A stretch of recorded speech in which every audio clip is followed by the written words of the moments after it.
അപകടം നിറഞ്ഞ വഴികൾ തരണം ചെയ്ത സംതൃപ്തിയിലാണ് എല്ലാവരും. വഴിയിൽ മുതലാളിമാരുടെ ആശ്രയം ആയുധങ്ങളിലായിരുന്നുവെങ്കിലും പദയാത്രക്കാരുടെ സമാശ്രയം യഹോവയിലായിരുന്നു. അവർ അപകട മേഖലയിൽ മനം നൊന്ത് പ്രാർത്ഥിച്ച് മുന്നേറി സുരക്ഷിതമായ വഴിയിൽ എത്തിച്ചേർന്നപ്പോൾ അവരുടെ ഹൃദയത്തിലും നാവിലും ഉയരുന്നത് കൃതജ്ഞതാ നിർഭരമായ സങ്കീർത്തനങ്ങളായിരുന്നു. കർത്താവിന് നന്ദി പറയുവിൻ, അവിടുന്ന് നല്ലവനാണ്, അവിടുത്തെ കാരുണ്യം അനന്തമാണ്. കർത്താവെ, ഞാൻ പൂർണ്ണ ഹൃദയത്തോടെ അങ്ങേക്ക് നന്ദി പറയുന്നു.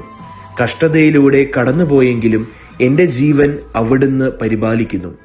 എന്റെ നടപ്പും കിടപ്പും അങ്ങ് പരിശോധിച്ചിരിക്കുന്നു. എന്റെ മാർഗങ്ങൾ അങ്ങേക്ക് നന്നായി അറിയാം. ദൈവമേ, ഞാൻ അങ്ങേക്ക് നന്ദി പറയുന്നു എന്നതായിരിക്കട്ടെ നമ്മുടെ പ്രാർത്ഥന. ഇന്ന് 5 മിനിറ്റെങ്കിലും കൃതജ്ഞതയോടെ നമുക്ക് ദൈവത്തിന്റെ മുൻപിലായിരിക്കാം. നമ്മുടെ ജീവിതം മുഴുവനും നാം കടന്നുപോയ ഇടങ്ങൾ വീണ്ടും മനസ്സിൽ കണ്ട് ദൈവം തന്ന ദാനങ്ങൾക്ക് നന്ദിയുള്ളവരാകാം.